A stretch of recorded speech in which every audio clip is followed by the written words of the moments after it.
Hello guys! Andito na naman tayo sa bago nating tutorial.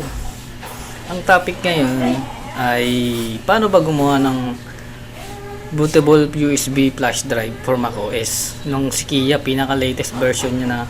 Ang pinaka-latest ngayon is macOS 15.3.1.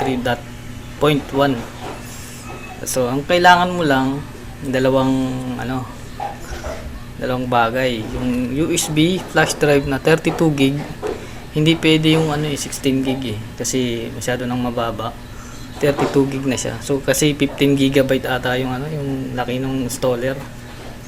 Tapos yung sunod ito, yung installer niya mismo na macOS si Kia. Ngayon, yung previous video natin is for supported only yun. Supported siya, pang supported na MacBook, mga newest, mga bagong MacBook yung pwede doon na i-installan. Yung ngayon is pang unsupported, mga old model naman tayo. So isasalpak ko na tong USB ko dito.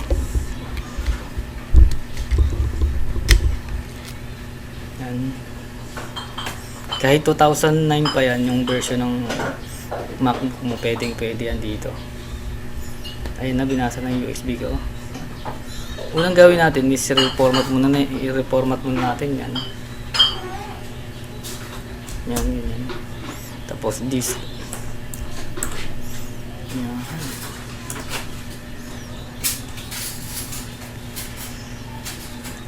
Tapos hanapin mo lang yung SanDisk. Tapos erase. Click erase lang. Tapos kahit anong pangalan na dito, bahala ka na. USB na lang. Tapos ililipat natin to sa macOS Extended Journal. Tapos erase. Dito lang natin, medyo may katagalan talaga yung pag depende sa USB gaano siya kabilis.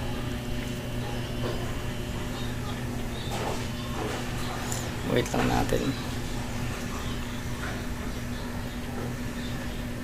Dapat pala i-backup mo muna yun. Kung may laman yung USB mo, i-backup mo, i-copy mo sa ibang para hindi mawala kasi i-reformat mo. Click down lang. Then X na natin to. Ito na yung USB ko.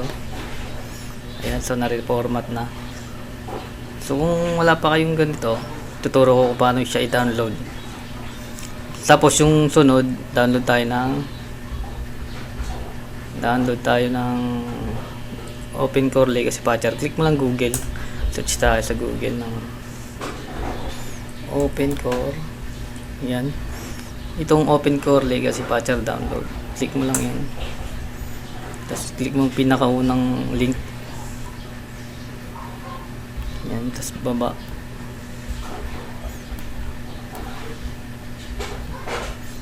Ito pala ito. OpenCore Legacy Patcher release up. Click mo lang yan. Ito.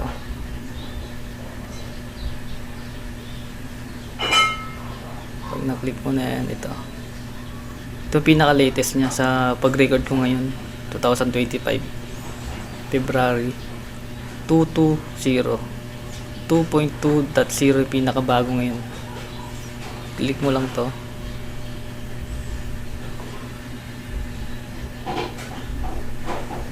Yan. Tapos pinakababa, download natin yung pangalawa sa taas, Patcher GUI app. Yan yung i-download natin. Click mo lang to. Yan. Actually may na-download na ako. Meron na ako yan. Papakita ko lang kung paano.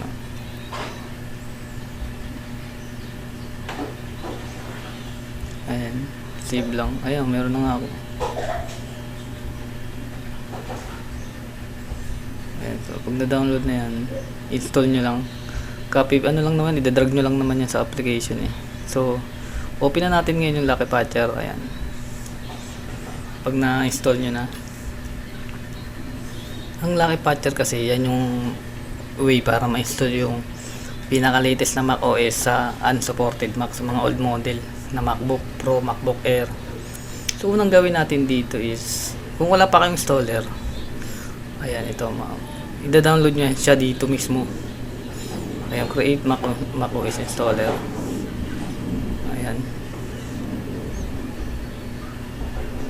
click nyo lang yung create. Tapos download macOS installer kung wala pa kayong available na software na installer.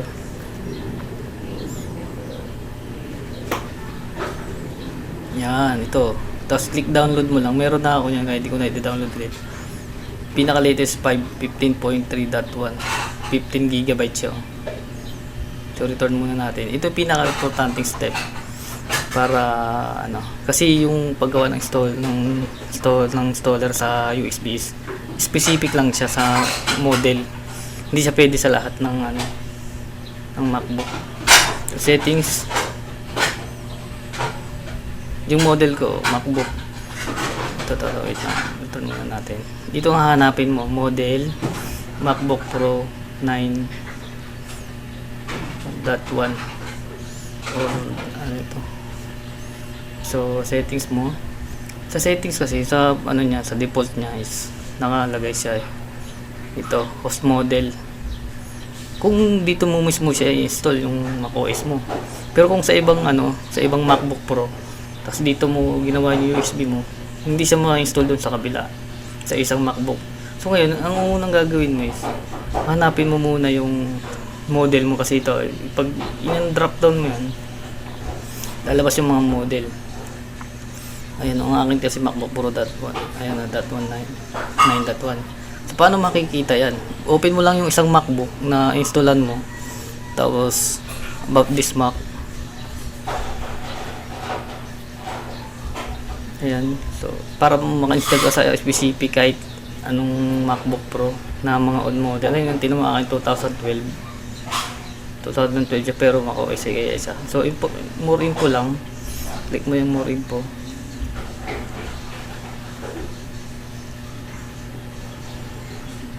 Lalabas ngayon yung settings.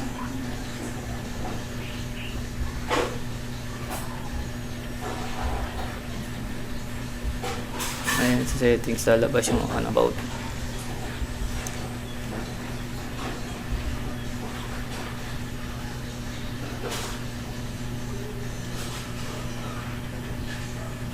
Ayan. Tapos ano mo lang sa baba, pinakababa. Ayan, system report. Yung ano to, yung sa kabilang MacBook to, yung installan mo, hindi yung dito mismo. For example, hindi mo siya hawak, pahanap mo sa may-ari yung ano, ito, turo mo lang kung paano to. Ito nga yung model nya. Ayan, dyan mo makikita lahat ng model ng MacBook Pro, MacBook Air. Importante yan guys ha, kasi dito mo yan sa host model. Pag host model kasi dito mismo yun sa unit na to na gamit natin, pero dito specific siya kung pipili ka kung anong model ng MacBook Pro, MacBook Air, iMac, Mac Mini. Yan. Tapos pag napili mo na, return, click return. Yan. Tapos create macOS installer. Tapos na-download mo na yun, yung installer na yun. Doon na tayo sa ano,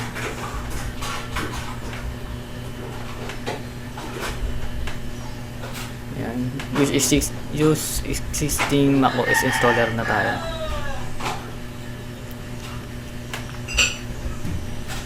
Yan, nag-ano na siya. Hanapin niya yung USB mo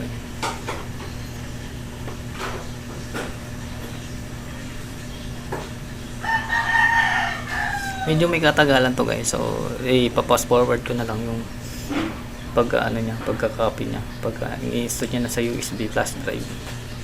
Tapos click mo na itong install macOS kaya.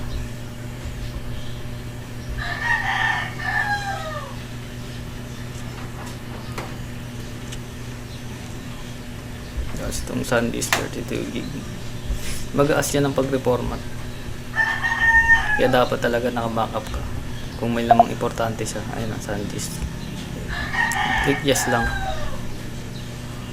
Ayan. So nagre-written na siya. Ayan, written. Ayan. So hintayin lang natin yan matapos.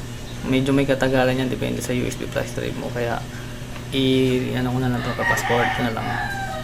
Thank you.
So, ayan guys, tapos na siya mag-install sa USB flash drive.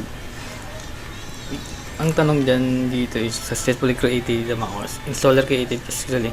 Would like to continue to install open core this to this to click yes lang po. I-install niya na ngayon yung EFI, tapos install to this.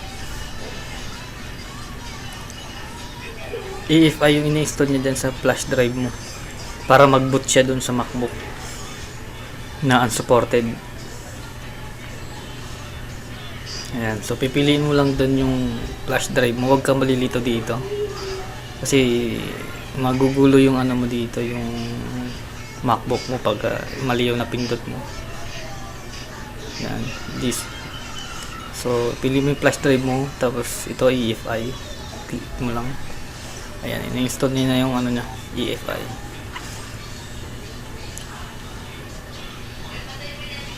Ito, install na na niya. Ayan.